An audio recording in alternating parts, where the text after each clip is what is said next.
So there's been a ton of reports right now that Maxx Crosby is apparently going to be traded, and some people are even putting it out there that Maxx Crosby himself hinted at this.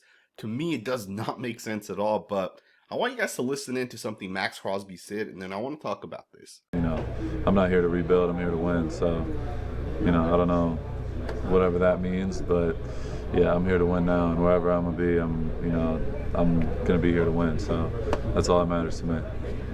Some people are taking what Maxx Crosby says in that interview and they're pulling out a specific quote. Wherever I'm gonna be, I'm gonna be here to win. His exact words were, "Wherever I'm gonna be." So some people are taking that right there and they're saying that ultimately means Maxx Crosby's hinting at a trade. It means that Maxx Crosby maybe mentally knows that he's probably not going to be with the Raiders in a year or two, and it's just crazy to me that we are at this point. It is crazy to me that some people actually think that the Las Vegas Raiders are going to trade Maxx Crosby because it just doesn't make sense. There's a big difference between Maxx Crosby and Davante Adams. One guy is still in his prime, and in 3 or 4 years will still be in his prime, and the other guy in 3 or 4 years will probably not be in the NFL, right? Davante Adams is in his final few seasons. He doesn't have that much longer to continue to play at a very, very high level. Maxx Crosby, on the other hand, is on the complete opposite side, right? Maxx Crosby can continue to play in 3, 4, 5 years, and he'll still be in his prime. So to me, it's crazy that the Raiders would tank at this point. And we're going to talk specifically about the tanking towards the end of this video because I think it's important to really put into context what tanking does to a team. But it's crazy to me to think that some people think that the Las Vegas Raiders are ready to sell Maxx Crosby because of the fact that they sold Davante Adams. Again, it's two completely different situations and scenarios. But the fact that people are taking this one clip and they're kind of making it go viral, it's unfortunate. All right, even if you go on the internet right now, you put in the words Maxx Crosby and you'll have articles from every single team. What would we have to give up to get Maxx Crosby? 5 destinations for Maxx. Crosby is a great player, but what's his value? 2 first-round picks, 3, is that worth it? You just get so many of these articles all over the internet talking about Maxx Crosby, and of course, to me, it just doesn't make sense, right? I don't think Maxx Crosby is saying anything related to, wherever I'm going to be at, to me, does not come off as Maxx Crosby saying, wherever I'm going to be at as in a different team. What it tells me is Maxx Crosby's talking about his own mindset. Right? Maxx Crosby is saying that, if I'm with the Raiders playing football, or if I'm boxing in a gym, or if I'm training somewhere else, I'm going to essentially give it my all, right? To me, that's how I kind of took what Maxx Crosby ultimately said. I want to know what you guys think about that, though. Do you guys think Maxx Crosby is hinting at a trade with those words? I don't think so. But of course, we're in a situation where media needs their clicks, so I understand it from that perspective. But also another thing to kind of know is Mark Davis was already asked about this as well, right? And he basically put it out there that the trade is not happening, right? He said, we are not trading Maxx Crosby. It's just not going to happen. But more than that, it doesn't make sense to move a guy like Maxx for the Raiders because this guy's contract is also very team friendly. The Raiders could theoretically get out of it at the end of this year if they wanted to. But the thing is his contract is very team friendly for the Raiders, right? So next year, Maxx Crosby's only going to count $28 million against the cap. And then the following year, only $24.8 million against the cap. So essentially, the Raiders get one of the best defensive ends at a very, very, very good cost, right? 28, 24, very, very low considering Nick Bosa got like $34 million on average. And we're starting to see other guys that will end up getting, 34, 35, 36. Like Michael Parsons probably going to end up getting like 37 whenever he signs his contract. And for the next 2 years, Maxx Crosby is going to count 28 and 24. That's a really, really good value for the Raiders. So it doesn't make sense to trade this guy, right? Because the NFL is all about cap space, right? It's really the most important part. And even more than that, I listened to Davante Adams talk a little bit about how, he talked to Tom Telesco, how the trade process kind of happened. It almost seemed like Tom Telesco wanted to get Davante Adams to stay with the Raiders, but Davante also kind of understood where he was at, and Davante also kind of made it clear to Telesco. Just listen into part of the process, and then I also want to give you guys my thoughts on Tom Telesco honoring Davante Adams, as he says in his own words. How'd you end things with the Raiders? I mean, I had a really good conversation with Tom Telesco, and we had a lot of good conversations throughout the whole deal. And I got a lot of respect for him and the way that he handled this. Honestly, couldn't have been any smoother and more considerate of, my thought process throughout this whole thing, being realistic about, why this has come to what it's come to. He stressed to me multiple times that this is not what he wanted to do, but just based off of where I was and kind of how some other things unfolded as well. It just put us in a position where this is probably, or was probably the best option. And yeah, and like I said, it was more than just me coming here and playing with Aaron and having another, dream situation. It was more about being able to maximize what I can do and not getting in a situation where I feel helpless when I'm on the field. Not every game is going to be 200 yards, 100 yards, or 15, 10 targets. I'm not expecting that every time, but I do expect to be able to feel as though I can have an impact on the game at any point. And that's what made me is having that belief and building that confidence and making the plays. And I got a little too used to not being able to produce at the level that I should be at this point in my career. And to be year 11 and to still be moving the way that I'm moving and feeling the way that I do about football, I just want to maximize this time before it does come a point where I'm not able to be on top and win the way I can. So obviously there you guys have it, right? So Davante Adams is telling us that Tom Telesco honored the trade, right? Tom Telesco explained to him, where he could end up, where he can't end up, and what kind of the reasonings were behind that. And I love the fact that Tom Telesco actually made it happen the way Davante Adams is describing. I know some people are going to say, why honor Davante Adams? He basically quit on the Raiders. The thing is when Davante Adams says good things about Tom Telesco, that means that other players are also going to feel like, hey, this is a GM that we can work with. This is a friendly GM. Agents are going to want to also work with that guy. And, over time, having a great GM, a guy that's experienced, does lead to success. In terms of negotiating with free agents, in terms of potentially bringing guys in, it does really make a difference. When a guy's ready to get potentially paid, a guy might not take every meeting with every single team, right? There's teams, guys will just write off and say, I don't want to go there. I don't want to talk to that team. With the Raiders, we have a good general manager that knows what he's doing. And I think that goes a long way. And I think as we continue to go forward, we're going to see that really kind of take form, right? But let's end this video talking a little bit about the Raiders potentially tanking, right? Because I think this is a conversation we need to have.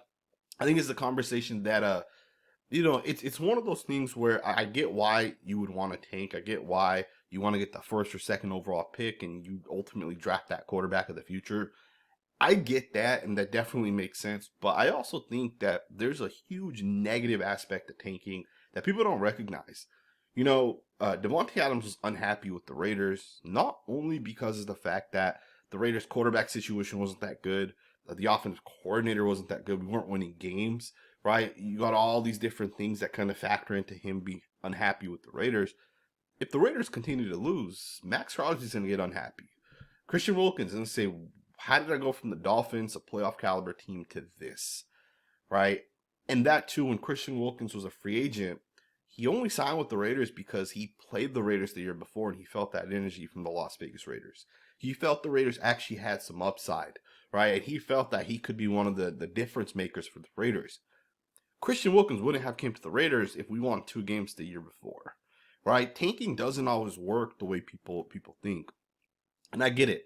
If you want a quarterback, you got to take one of the top 2 or 3 quarterbacks. You look at the Bears as an example, right? The Bears got the number 1 overall pick. They got Caleb Williams, and it's changed their entire franchise because Caleb Williams is legit. Regardless of what the media tells you guys, Caleb Williams is going to be one of the best quarterbacks in the NFL. You can already see it. I think he's probably going to be the closest quarterback we have to a Patrick Mahomes type quarterback, right? A guy that just makes people miss, runs around, and makes crazy ass plays because he's already doing it as a rookie, right?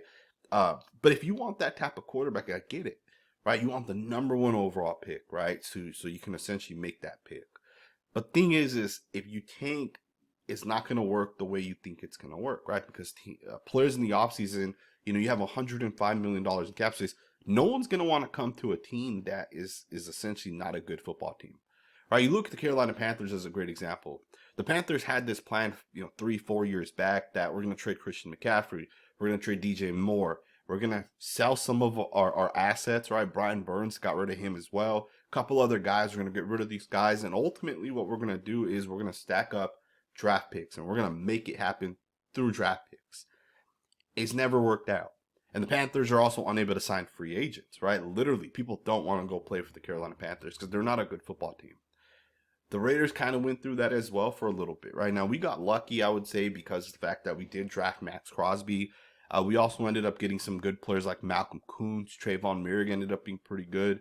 But to be honest, there was a time where the Raiders sold a bunch of their weapons, right?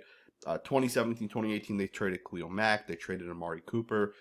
And although the Raiders were able to kind of make it work, a lot of the picks that we had ended up being bust, right? I'd say most of our picks, first, second, third round, never panned out for the Raiders, right? So where the Raiders are at today, where they might not have great depth at certain positions, is partly because of all those wasted picks we've had, right? I believe John Simpson was a third or fourth round pick. That should be a starting guard for the Raiders. Alex Leatherwood was a first round pick that should have been a starting tackle for the Raiders. You look just across the board over the past couple of years, all the picks, the defensive linemen that we've drafted, the tackles, the guards, the guys that we've drafted should have been future key pieces for the Raiders. And that hasn't happened, right? So tanking doesn't always work the way people think it's going to work. To me, I just don't think tanking makes the most sense for the Raiders. I think long term, you're better off trying to win football games, and you're better off trying to get guys to understand how to win football games. Here's another thing to kind of factor in. I understand, Caleb Williams was number 1 overall pick. C.J. Stroud was the second quarterback taken in that class. You have guys like Patrick Mahomes, who I think was the third quarterback taken in his class. You have guys like Jordan Love, who I think is a good quarterback. He's like the 5th quarterback taken in this class. To me, having a top 3 or 4 pick doesn't translate to having a great quarterback, right? You can have a great quarterback, but really to have that great quarterback, you also got to have a good team kind of put in place, right? You got to have a good coaching staff. You got to have a good play caller. People say Brock Purdy's a great quarterback. In my opinion, I think Kyle Shanahan's a great coach, right? And you can kind of apply that to other things as well, Jordan Love's a really good quarterback as well, but Matt LaFleur's a great coach as well, right? If the Raiders draft, the next whoever it is that's supposed to be a really good quarterback, but Luke Getsy's your offensive coordinator, do you think we're going to actually have success? I don't think so, right? And if the Raiders win 1 or 2 games, and let's say they trade Max and they trade all these guys, do you guys think that Bobby Slowick's is going to want to take a head coaching job at the Raiders? I don't think so. Coaches generally get 1 try to become a head coach, right? Most coaches will get 1 opportunity. And the thing is do you want to go to a team like the Raiders who might not have a quarterback who just won 2 or 3 games? Or would you rather go to a team like, whatever team it is, right? Maybe the Bears fire their coaching staff and now they have Caleb Williams, right? Bobby Slowick's going to get to pick where he's going to ultimately end up going. And even if you have the number 1 overall pick, it's not guaranteed that the quarterback you draft is going to be a very good quarterback. It's not guaranteed. And I think another thing to factor, and this will be the last thing we'll talk about, going into this year specifically, this draft has a ton of quarterbacks. I think there's probably like 5 guys that are going to be first round picks this year. It's not guaranteed who's the best quarterback. Like, there's no clear cut number 1. Like, going into last year's class, we knew Caleb Williams was the best quarterback in the class. By far, we had known that coming into the actual draft process. And I think that that's still 100% fact, right? I think Caleb Williams is still the best quarterback in this class. I understand Jaden Daniels is having a ton of success. I think Jaden Daniels may have a better offensive coordinator than Caleb Williams does, although Shane Waldron's a good coach as well. But Caleb Williams has looked really, really good as well, right? To me, I think if you're the Las Vegas Raiders, it's not guaranteed you're going to end up drafting the best quarterback with the 1st overall pick, right? If that's what you end up getting. So I think the Raiders are better off trying to win games. And honestly, we're not that good. We'll probably only win 5 games anyway. So we'll still have a top 7 or 8 pick, right? And you can easily jump up a couple picks if you really wanted to. A lot of the bad teams right now have rookie quarterbacks or quarterbacks that are young as well. So maybe they're struggling a little bit. The Titans, the Patriots, those teams might end up with top 5 picks. They're not taking quarterbacks.